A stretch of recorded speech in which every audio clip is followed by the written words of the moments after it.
নাগরাকাটায় বন্যা পরিদর্শনে গিয়ে আক্রান্ত হয়েছিলেন বিজেপি সাংসদ খগেন মুর্মু। গুরুতরভাবে জখম হয়েছিলেন তিনি।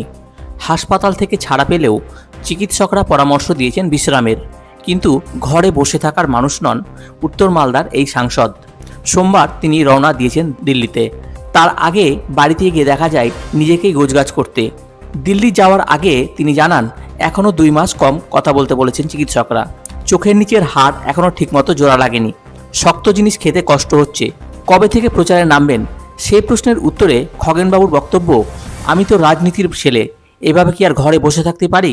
তিনি আরও বলেন, আমার লোকসভা কেন্দ্রে 6টি আসন, তার মধ্যে 3টি আসন জিতেছিলাম গত বিধানসভার। এবার 6টি আসন দখল করার পরিকল্পনা নিয়েছি। যে 6 অক্টোবরে যেভাবে আমার উপরে হামলা হয়েছিল, তাতে আমি 6 অক্টোবর থেকে আমি 20 দিন একটানা শিলিগুড়িতে ছিলাম। সেখানে চিকিৎসাধীন ছিলাম। তারপর ওখান থেকে দিল্লি এমসে আমি চিকিৎসাধীন আছি এখন। তো আমারও এখনও পর্যন্ত ওরা যেটা বলেছেন যে আমার যে স্টিচ যেখানে, অর্থাৎ আমার যে হাড় ভেঙেছে, সেটা জোড়া লাগতে সময় লাগবে মোটামুটি 4 মাস। এখনও আরও 2-2.5 মাস আমার একটু যে কম কথা বলতে হবে, বেশি কথা বলা যাবে না।